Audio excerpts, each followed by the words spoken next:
podcast where we put you on the map. This is Ron Costa broadcasting live from the Mappable USA studios in Las Vegas, Nevada. And folks, if you're interested in real estate, you're going to want to listen to this podcast in particular. Before we get started, let's introduce Vicky Hachmala from the World Token Market. Vicky, how are you today? Well, Ron, I'm like I always am. I'm just fabulous today. And, well, you know, I've lived in Vegas for a long time, and this is the first time I have ever experienced it raining and snowing in the morning and 70-degree weather in the afternoon. So I'm just a little confused. However, we are going to have an excellent podcast. We have Jaime with us, who's a philanthro investor and a legacy creator, and let's get started because I'm looking forward to this. Yeah, let's introduce him, folks. Say hello to Jaime Gomez. He's the CEO, CFO of Equity and Help. Jaime, how are you doing over there today? I'm doing well. Thank you very much for having me. Thank you. Hi, everyone. Excellent. I'm glad you took the time out. Yeah, it's our pleasure to have you on the show. And, you know, Vicky just talked about snow. You don't get too much snow where you are in Florida, right? You're out there in Florida? Oh, yeah. We are enjoying the beautiful weather here in Florida. We should, too. No snow, only in pictures. There's no only in pictures. Exactly. So, Jaime, before we get into everything that we're want to talk about real estate today. Why don't we talk about you a little bit? What's your background? Tell us about what you do, what you did, and how you got involved with Equity and Help. All right. Well, I am originally from South America, Colombia. I left my country when I was 17 years old. I am a very curious individual, so I left and went to Spain and continued my learning experience there. I became an entrepreneur, did a couple of business there, and then I moved back to my country for a little while, met my wife, had my daughter, and all together moved to the States like 30 years ago. So I also had the opportunity to get a master's degree in business administration at the University of Phoenix. And a few years back, I have been a consultant. I have been doing things in real estate, flipping, all these kind of things that people normally do, having a lot of experience in that, some good, some bad, but experience anyways. And one day I met Ivan, the owner of this company. He said, Jaime, I'm looking for somebody. This is what we're doing.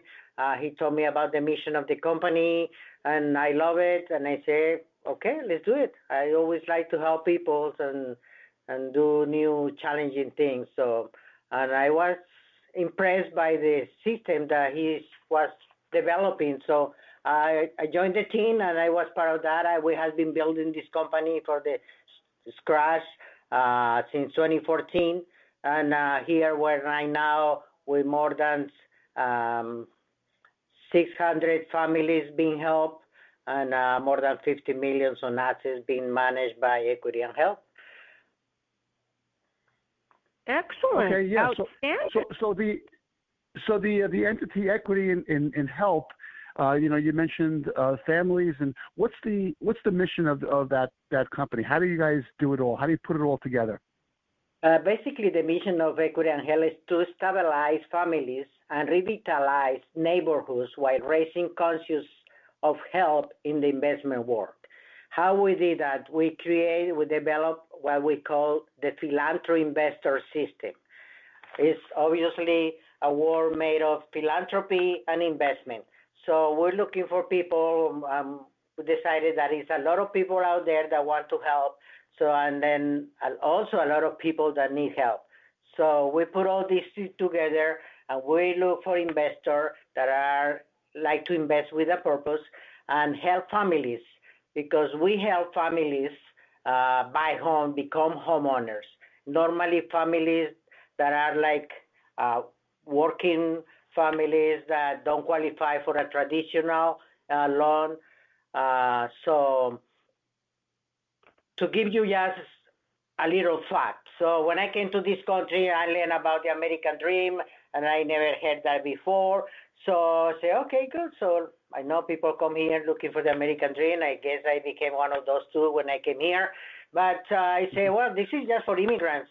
But I was shocked to discover that 50% of the families in the United States will never own a home. So we're looking into this thing, and I say, well, we need to do something about that.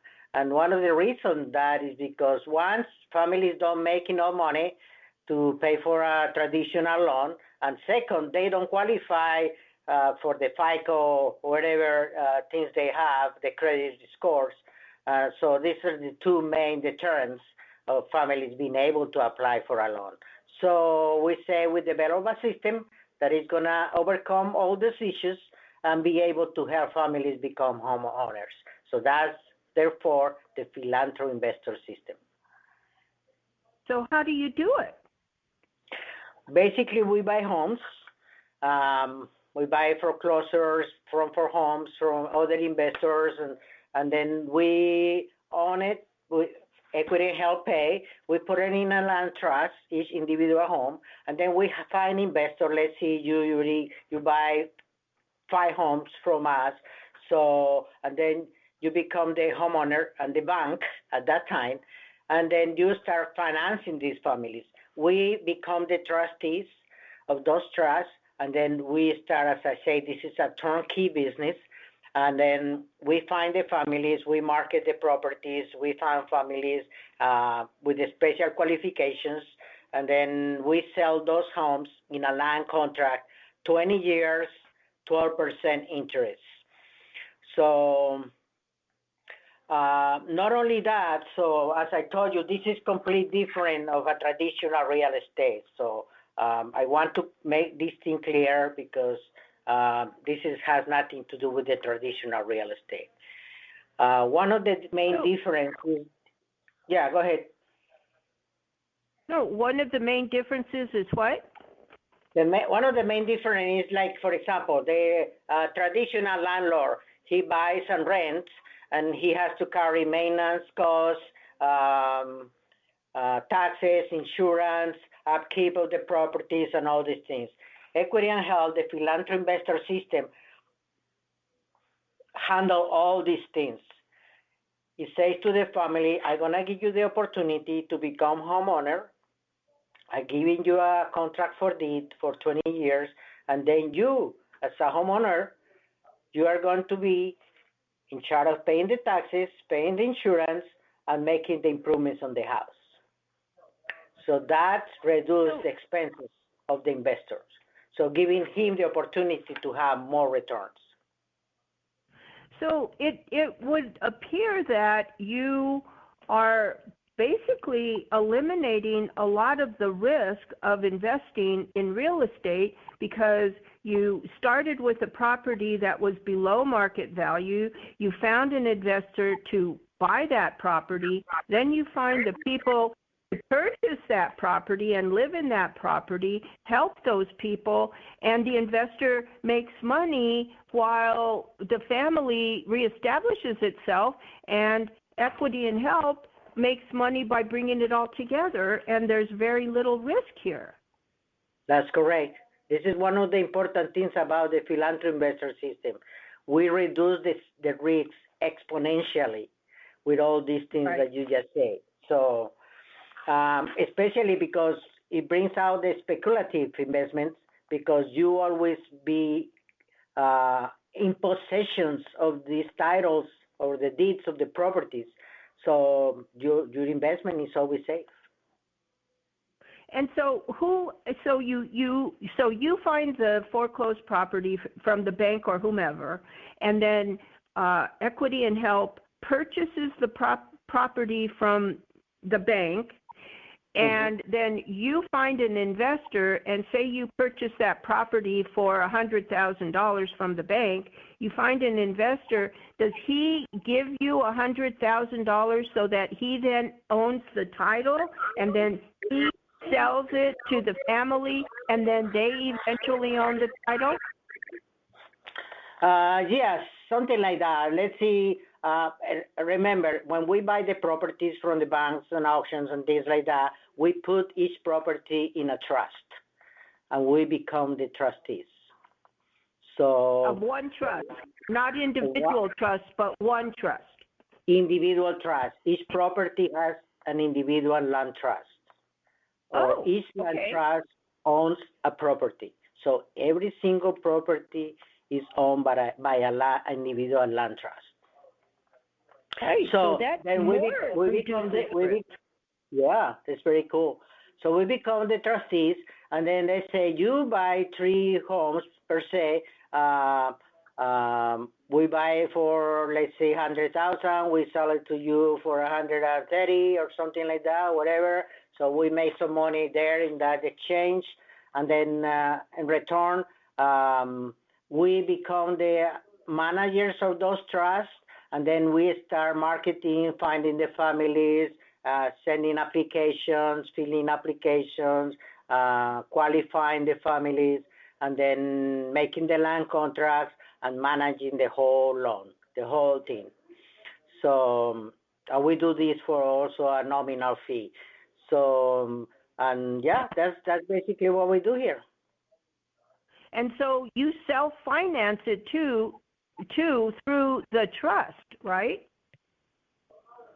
Yes, the trust. Does the trust finance the trust it is to the one family? that finances the families. Yeah, let's see, you become the beneficiary of those 3 trusts, and then you finance those families through the trust. That's correct. And so the house, as long as the house is in the trust, then it continues to own it and be responsible for, like you said, the taxes and all of the upkeep and maintenance to it. And the family then eventually gets the final warranty deed that comes from the trust, even though the person who purchased it, the investor, paid the money. That's correct. Is that right?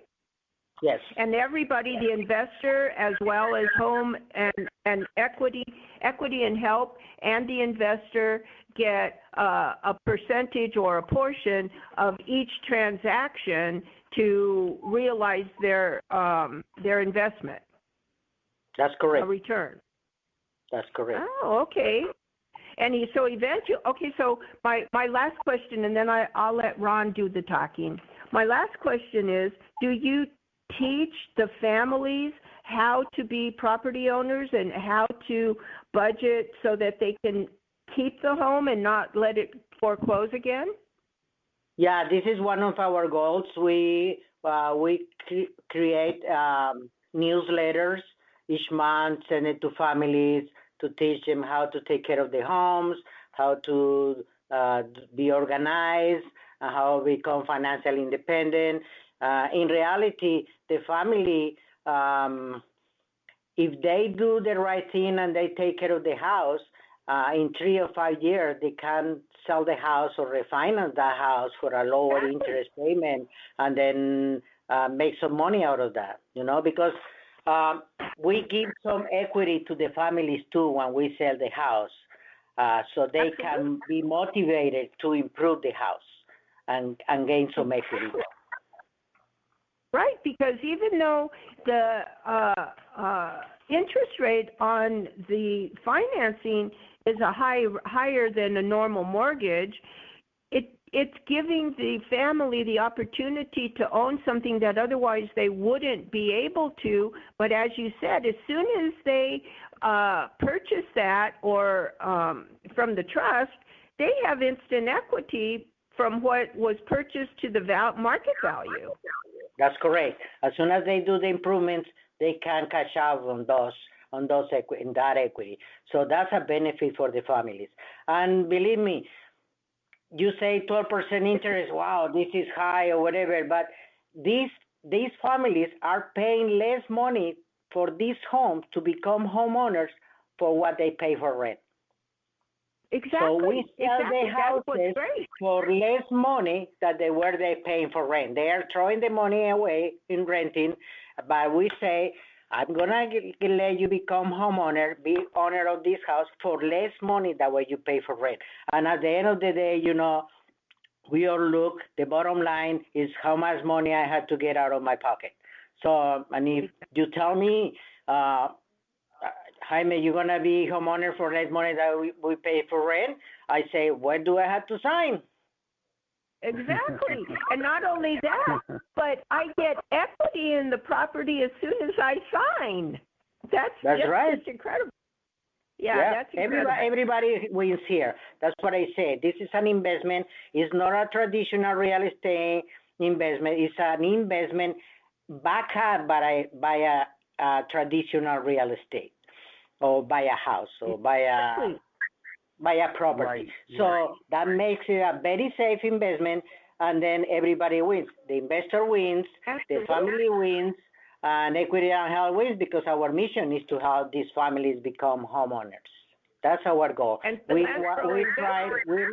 we're looking to improve neighborhoods by helping families. Right.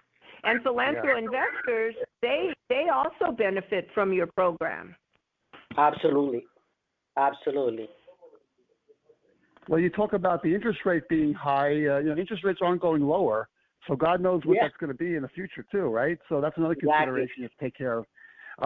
But a couple of things, a couple of observations, a few questions on this. One is, you mentioned that this isn't really traditional real estate. It's kind of like that, but it takes it to a different level. To me, this sounds like the investor becomes almost the bank, right? They're acting as the bank here, right? They're kind of like being their own bank in this deal, right? That's correct. They become the bank. Yeah. Banks always win. Well, that's right. Almost. Unless they collapse. The news on the banks are these days aren't really that great. So it's better to be your own bank. At least they are in the Silicon Valley. Yeah, that's right. That's right. Nobody's safe from that. So, but okay. Well, anyway, they become their own bank, but there's also a passive investment component to this too, right? It doesn't sound like the investor has to deal with any of the everyday nuances of, let's say, property management, right? You said that. Yeah, that's right. As I said, this is a turnkey business. The investor definitely takes decision. He's part of the investment. He's the CEO of the portfolio, taking the main decisions. We're working with him to check the family, to check the prices of the homes, to sell how we sell. If the family needs some help, maybe to change a roof or something like that, we talk to the investor and say, are you willing to help this family finance a roof? And they're going to add this money to the loan, paying the same interest and things like that. So the investors just say, yeah, I want to help this family. So this is improving the home, his own home, and also helping the families. So they are the ones taking the shots, calling the shots, and we are just the ones managing and doing the things, doing the hard work, let's say. Yeah, right. You're doing the actual work. All right. So you're looking at these foreclosures. You're trying to purchase foreclosures. Is there a specific area of the country that you're doing that, or are you looking all around? How are you getting this inventory? Well, how are you finding out about these foreclosures? One of the main difference here in the system is that our houses has like a investor price about $60,000. So of course you're not gonna find properties in Vegas or Florida for those prices, pretty much. So we use the Central East, Northeast of the United States. It's like Indiana, Illinois, Ohio, the Virginias, all these states that are in this side, Georgia, Alabama, all these states that has these kind of properties and have these kind of families in need of help to become homeowners. So, and that's the kind of people that we want to help. We don't want to help people that are going to pay $300,000 because they have the means to pay for that. No, we want to help families that don't have too many means. They are hardworking individuals that for any reason, because of the financial system in this country, or the mistake they made or whatever, they don't qualify for a traditional loan. But they are hard workers, and they learn like every one of us of their mistakes, and they want to do better, and then so we give them the second chance to become homeowners. Yeah. How easy or hard is it to find these people? Sorry, say that again.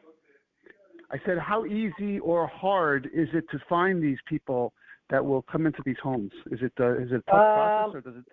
It's relative. I would say it takes time. It takes some work to find these people because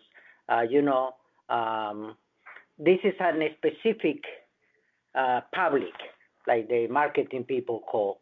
We have a special niche of people, and that's the one that we had to address to offer the homes.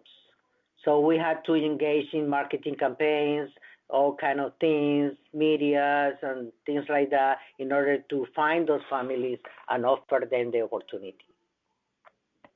Okay, all right. This, it sounds really interesting.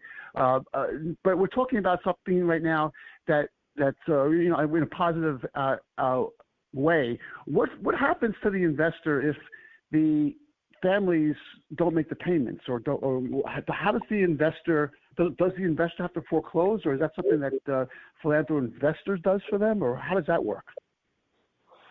That's a very good question. I like that. So,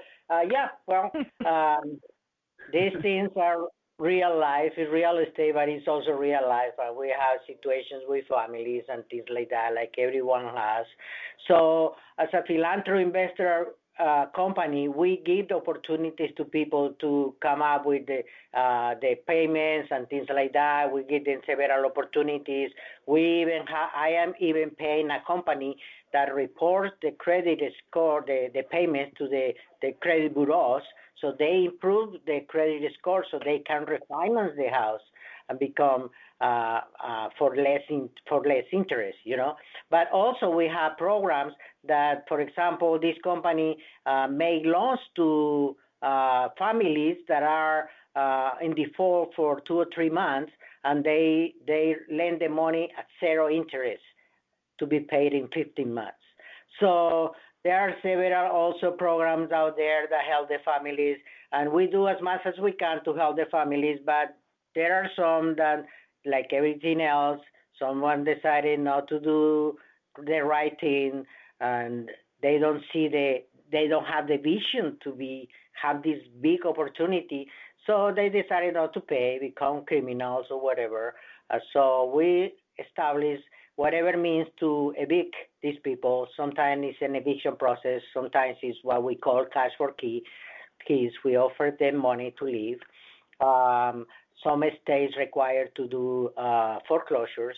So we do foreclosures too. So whatever means we do, we take this family out, and then we find another working family, deserving family, and then we put it in there with a new land contract for the same period of time and with the same conditions, and the investors start getting new investment from that. Oh, okay. So you keep the investor even. So let's see, the down payment is between $1,000 and $2,000. So they make this down payment, and then they pay for a year or 2 years, and they cannot pay anymore, or they decided not to pay anymore, or whatever the reason is. So the investor keeps all that income, and then we find another family that start all over again. They pay another $2,000 in down payment, and then start with a new contract for 20 years. With the same investor? With the same investor, that's correct. The same trust that belongs to the same investor. Excellent. Yeah. Okay. I just have a couple more questions before we close this out. One is, I'm a little confused about, from the investor perspective. If a guy comes in and he wants to, buy a couple of homes, like you mentioned before, when the process is complete and he signs on the dotted line, how is he taking title to that property? What document does he receive, and from who, that says he owns that property? You mean the transfer of the title from the investor to the family? No, the investor, from the first step, when the investor decides he wants to make the investment. What happens to that? What does he get as ownership? His property is in a trust, so the trust owns the property and owns the deed of that property. So the investor buys those properties and becomes the beneficiary of the trust. That's how he becomes the owner and how he receives all the benefits and how becomes the bank.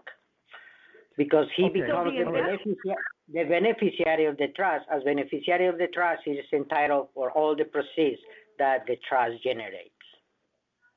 So he never actually holds any type of title document, whatever kind of deed it might be.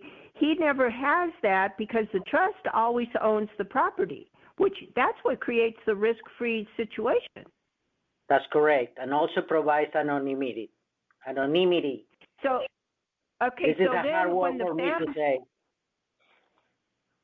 So when the family finishes paying the financing, then the trust is who issues the final warranty deed to the family because the trust owned it, always owned it, and so the trust passes title to the company or to the family once it's paid for, right? That's correct. You got that right. Okay. Great. I was confused. And then there's a cash flow option on this too, right? Or element, I should say, to this whole process. There is another interesting thing that I didn't say. But for example, the investor pays $60,000, but we sell the house to a family for $70,000 or $80,000. So now the investor is collecting a loan, is giving a loan to the family for $80,000, but he only pays $60,000. So he start collecting, making a capital gain right there, and start collecting payments on the $80,000 instead of the $60,000. That's what makes his returns higher than 8 to 10%. Right. Interesting. That's interesting. He makes money on an investment dealing with real estate that he never owns title to, which eliminates a lot of his risk as well as eliminates the expense of owning the property because all of that is borne by the trust. That's correct. Wow. Okay.